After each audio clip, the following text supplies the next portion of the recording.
We often think of Neville Goddard as, this guiding light on using our imagination to shape our Yeah, reality. yeah, absolutely. But here's something that, well, it might surprise you. This same man, Neville Goddard, was actually drafted into the U.S. Army during World War II. And he was a British citizen at the time. Exactly, which is just, well, it's quite something. It is, and it's fascinating, isn't it? This person so focused on the inner world, suddenly pulled into the very, very tangible outer reality of war. It gives us a really unique angle to look at his teachings. It really does, and that's what we're diving into today. You, our listener, actually shared some really interesting documents with us. That's right. We've got his official military enlistment record. Yep. And alongside that, excerpts from one of his lectures.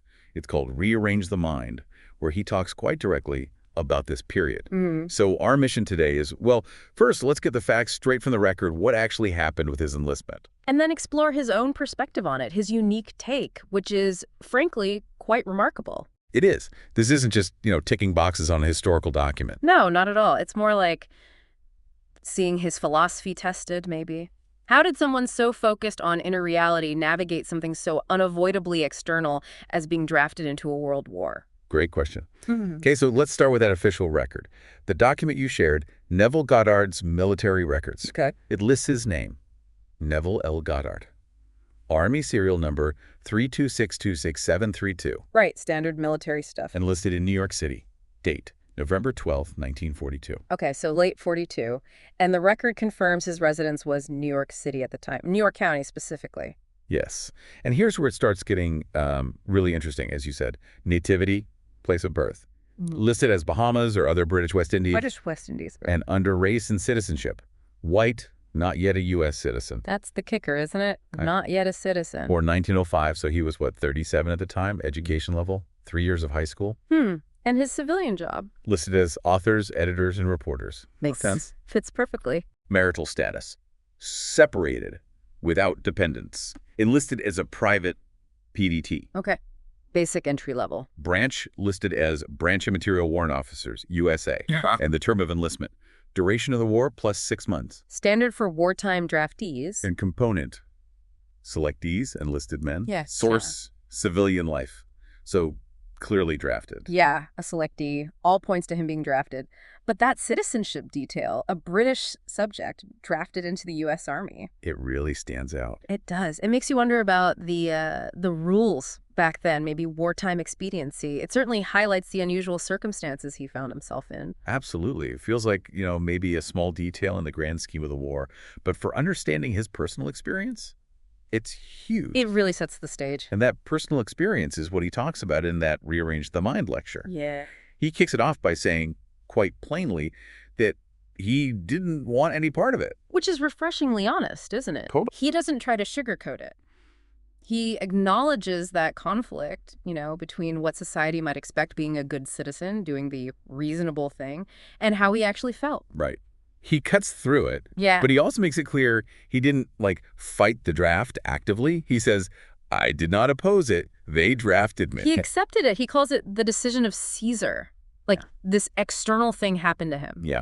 And then he mentions going through basic training down at Camp Polk, Louisiana. Okay, so we have the official record, the enlistment, and his immediate feeling, didn't want to be there, but accepted the external reality. Right. And that's the setup for how he decided to handle it. Not by fighting externally, but internally. Using his own principles, which is exactly what you'd expect from Neville Goddard, I suppose. Precisely. He talks about deciding to, quote, dare to assume that I am out of it. Assume he's out. Living in the end, as he'd say. Exactly. And so he put in a normal, natural application for discharge. Just follow the procedure. But, within 24 hours, it comes back rejected. Yeah. Signed, disapproved. Disapproved. Okay. And the signature.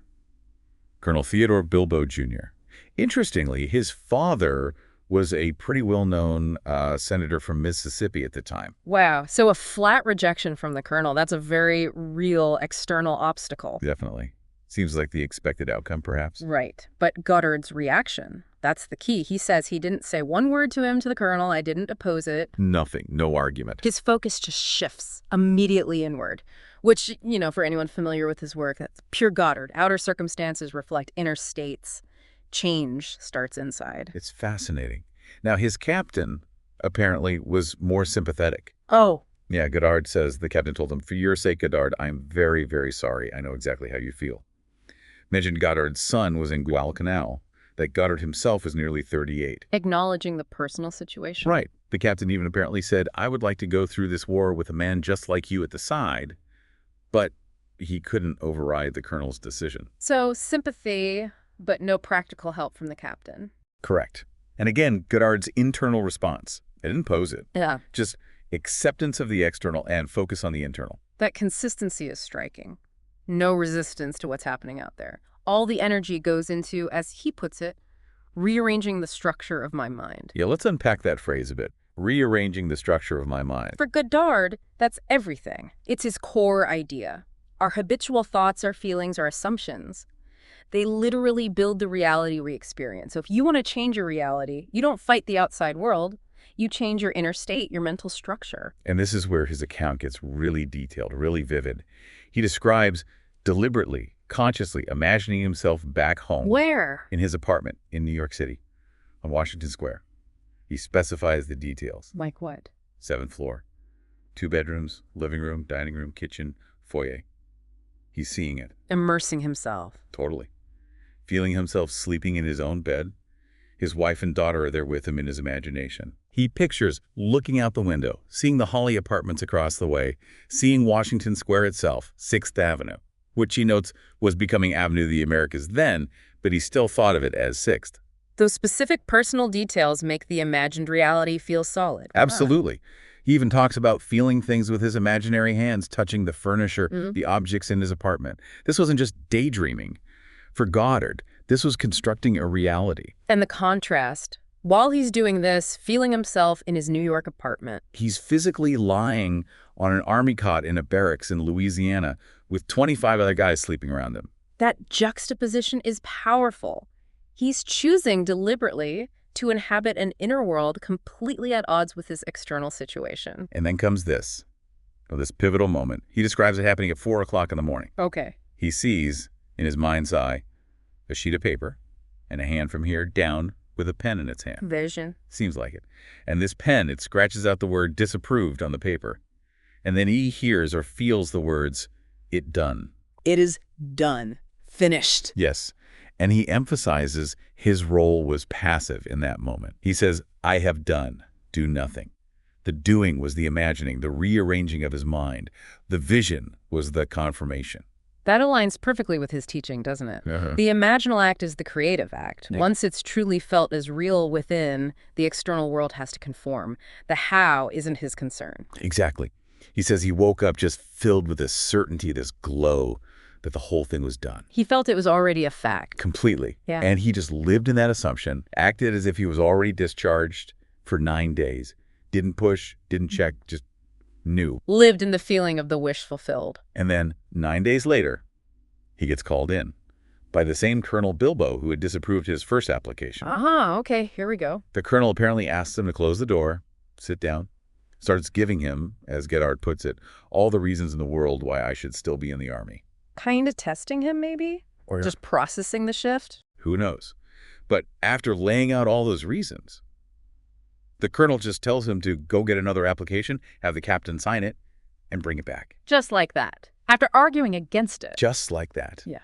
Goddard brings back the new application. Honorable discharge. Done. He makes a point of saying, "I didn't run away, I was honorably discharged." Oh, wow. So from disapproved to honorably discharged, with the only apparent action being Goddard's intense inner work. That's how he presents it. He says he looked into the perfect law, the law of liberty.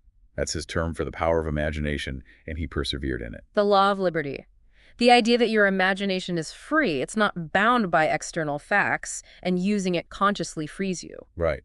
And he says the colonel simply played his part because Goddard himself has successfully rearranged the structure of my mind. His conclusion is stark. To that which I have done, I have done.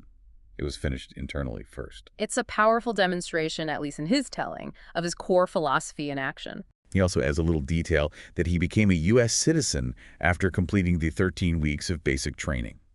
Something he admits he could have done earlier, but just hadn't gotten around to. Interesting. Like, the Army experience inadvertently ticked that box for him, too. Maybe. And he ties this whole experience directly to the Bible. quoting the book of James.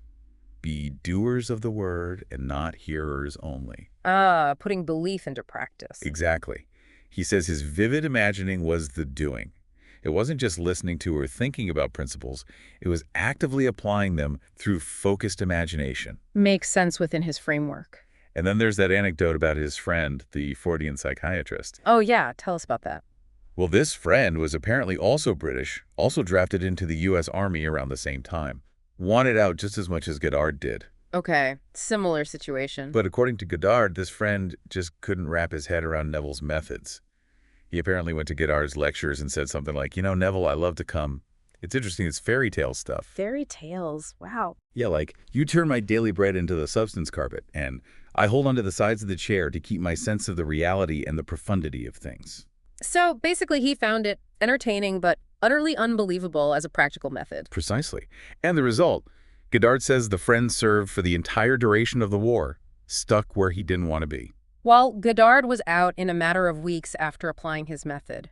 That contrast is stark. It really highlights how radical Goddard's ideas were, and maybe still are, and his own unwavering commitment to living by them, even when faced with, the U.S. military during wartime. Absolutely. So bringing this all together for you, our listener, what are the key takeaways here?